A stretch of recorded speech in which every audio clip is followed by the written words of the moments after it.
Hello everyone, welcome to knowledge you. आजकल हवा की क्वालिटी बेहद ख़राब चल रही है। हर एक अखबार में, हर एक आर्टिकल में हवा की गुणवत्ता यानी कि एयर क्वालिटी को लेकर चर्चा है। आजकल हमारे शहरों में बदलते मौसम और बढ़ती जनसंख्या के साथ हवा की गुणवत्ता एक चिंता का विषय बन गई है। बड़े शहरों के लोग हर रोज़ जहरीली हवा में सांस लेने को मजबूर हैं। जैसे जैसे सर्दियों की दस्तक हो रही है, प्रदूषण का स्तर भी बढ़ता जा रहा है। इस वीडियो में हम डिस्कस करेंगे कि एयर क्वालिटी क्या होती है, AQI क्या होता है और किस तरह से AQI एयर क्वालिटी को डिस्क्राइब करता है। और ये भी समझने की कोशिश करेंगे कि सर्दियों के आने के समय ही एयर क्वालिटी क्यों खराब हो जाती है। और हम डिस्कस करेंगे पार्टिकुलेट मैटर को, जानेंगे कि पार्टिकुलेट मैटर क्या होता है और वो कैसे हमारे हेल्थ को इम्पैक्ट करता है।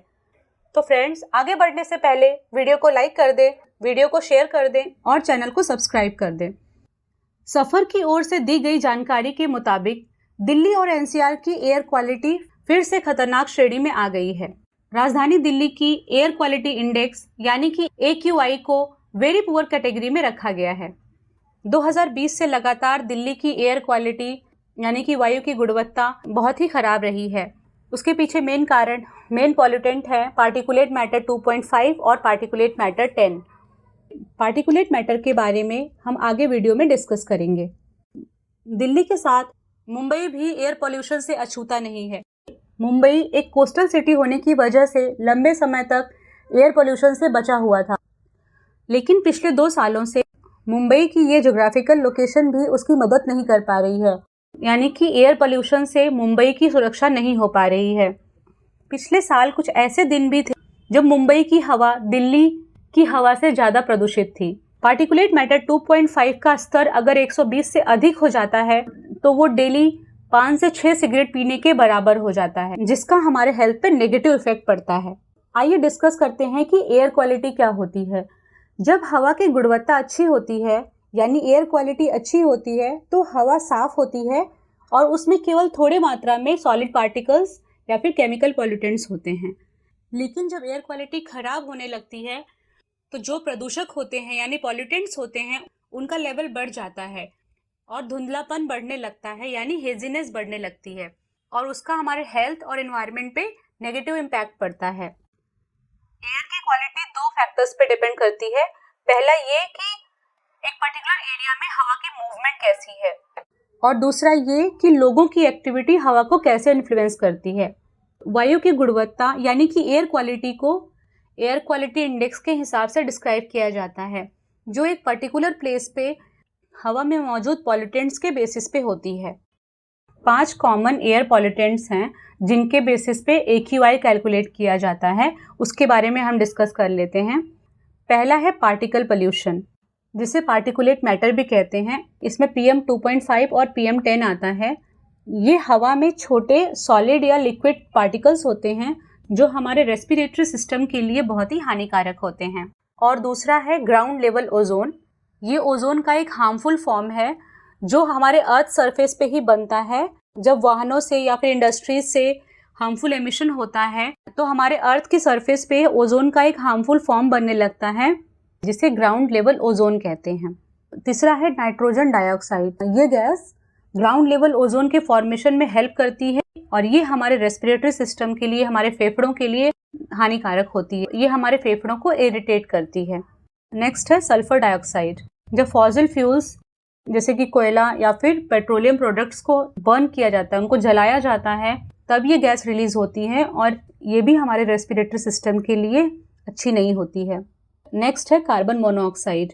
जब ईंधन पूरी तरह से जलते नहीं हैं यानी कि इनकम्प्लीट कंबशन होता है तो कार्बन मोनोऑक्साइड गैस रिलीज होती है। कार्बन मोनोऑक्साइड हमारे ब्लड में जो हीमोग्लोबिन प्रेजेंट होता है उससे बाइंड करके ब्लड की जो ऑक्सीजन कैरी करने की क्षमता होती है उसको कम कर देता है और इसकी वजह से हमारे बॉडी के ऑर्गन्स को प्रॉपर ऑक्सीजन नहीं मिल पाता है। जैसा कि हमने पहले डिस्कस किया था कि एयर क्वालिटी को एयर क्वालिटी इंडेक्स से मापा जाता है, तो अब हम एयर क्वालिटी इंडेक्स के बारे में डिस्कस कर लेते हैं। एयर क्वालिटी इंडेक्स को 6 कैटेगरीज में डिवाइड किया गया है। हर एक कैटेगरी का अपना एक कलर होता है और उसका हेल्थ पे अलग अलग इम्पैक्ट होता है। और इस इंडेक्स में जो कलर्स होते हैं इसके थ्रू हम ये समझ सकते हैं कि एयर की क्वालिटी हेल्दी है या अनहेल्दी है। तो पहली कैटेगरी है ग्रीन कलर। इसमें इंडेक्स की वैल्यू 0 to 50 होती है। इसमें एयर क्वालिटी सेटिस्फैक्ट्री होती है और ये हमारे हेल्थ पे कोई इम्पैक्ट नहीं डालता है, यानी कि इससे हमारे हेल्थ को कोई रिस्क नहीं होता। दूसरा है येलो कलर। इसकी वैल्यू 51 से 100 तक होती है। इसे मॉडरेट कैटेगरी में रखा गया है। ये उन लोगों पे ही इम्पैक्ट डालता है जो एयर पोल्यूशन के लिए सेंसिटिव होते हैं। तीसरा है ऑरेंज कलर, जो सेंसिटिव ग्रुप के लिए अनहेल्दी माना जाता है। इस इंडेक्स की वैल्यू होती है 101 से 150 तक। इस कैटेगरी का इम्पैक्ट भी सेंसिटिव लोगों को ही पड़ता है, जनरल पब्लिक को इतना खास इफेक्ट नहीं पड़ता इससे। चौथा है रेड कलर। इसे अनहेल्दी कैटेगरी में रखा गया है। इस इंडेक्स की वैल्यू 151 से 200 तक होती है। अगर एयर क्वालिटी इस कैटेगरी में है तो जनरल पब्लिक को भी इफेक्ट करती है।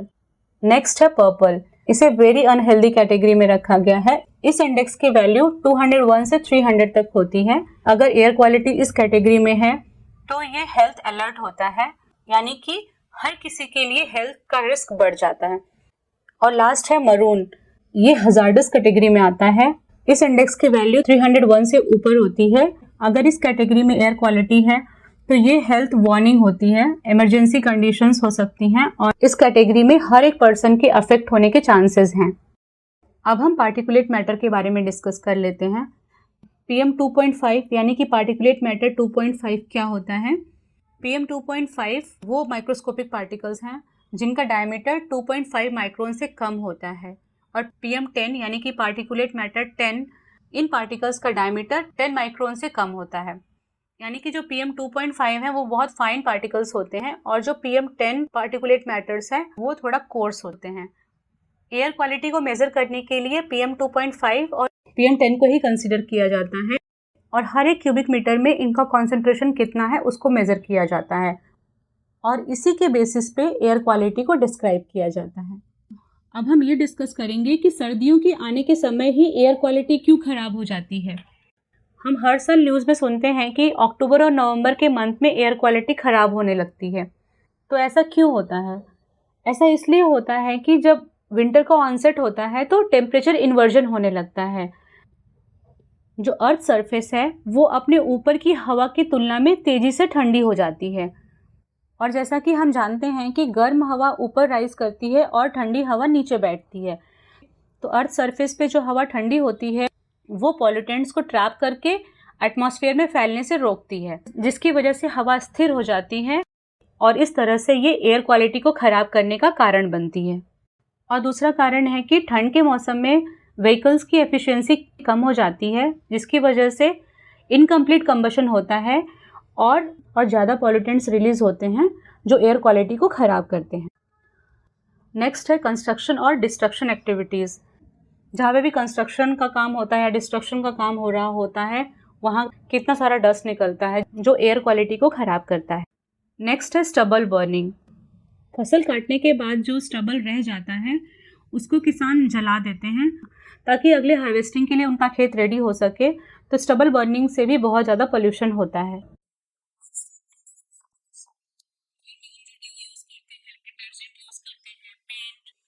जो स्मोक करते हैं तो उससे घर के अंदर एयर पोल्यूशन बढ़ता है। नेक्स्ट है इंडस्ट्रियल एमिशंस। नेक्स्ट है नेचुरल सोर्सेज। जो पेड़ पौधों के पॉलन ग्रेन्स होते हैं वो भी हवा के साथ डिस्पर्स करते हैं और इनकी वजह से भी एयर क्वालिटी पुअर होती है। अब हम डिस्कस करते हैं कि खराब एयर क्वालिटी हमारे हेल्थ पे क्या इम्पैक्ट डालती है। जो डस्ट के फाइन पार्टिकल्स होते हैं यानी कि पार्टिकुलेट मैटर 2.5 या उससे नीचे, वो हमारे रेस्पिरेटरी सिस्टम के बैरियर को क्रॉस कर जाते हैं और वो हमारे लंग्स तक पहुंच जाते हैं। और जो अल्ट्रा फाइन पार्टिकल्स हैं वो तो अल्वेओलाई तक पहुंचकर उनको डैमेज करने लगती हैं और वो हमारे लंग के फंक्शन को रिड्यूस कर देते हैं, जिसकी वजह से अस्थमा अटैक्स और ब्रोंकाइटिस के चांसेस बढ़ जाते हैं। Poor air quality heart beat को इरेगुलर करती है और हार्ट अटैक के चांसेस को बढ़ा देती है। और पुअर एयर क्वालिटी जो प्री एग्जिस्टिंग मेडिकल कंडीशंस हैं, कोई अगर पहले से ही किसी बीमारी से सफ़र कर रहा है तो उन कंडीशंस को और वर्सन कर सकती है। आइए डिस्कस कर लेते हैं कि ऐसे इन्वायरमेंट में हम खुद के लिए क्या स्टेप्स ले सकते हैं। सबसे पहले ऐसे इन्वायरमेंट में मास्क पहनना बहुत ज़रूरी हो जाता है। दूसरा ये कि जब तक हेजीनेस या फिर धुंध कम नहीं हो जाता तब तक आउटडोर एक्टिविटीज़ जैसे कि जॉगिंग, वॉकिंग या फिर आउटडोर एक्सरसाइजेस अवॉइड करनी चाहिए। तीसरा ये कि इंडोर एयर पोल्यूशन को कट करने के लिए एक हाई क्वालिटी एयर प्यूरीफायर में इन्वेस्ट करना चाहिए और हमें ये अश्योर करना चाहिए कि हम अपने घरों में प्रॉपर वेंटिलेशन मेंटेन करें और जो स्मोक करते हैं उनको इंडोर स्मोकिंग अवॉइड करनी चाहिए। तो फ्रेंड्स, ये थी आज की वीडियो। आपको ये जानकारी कैसी लगी कमेंट करके बताएं। आपके हिसाब से ऐसे इन्वायरमेंट से बचने के लिए हमें क्या स्टेप्स लेने चाहिए, आप कमेंट में बताएं। वीडियो को लाइक करें और शेयर करें और चैनल को सब्सक्राइब करें। Thank you for watching. जय हिंद, जय भारत।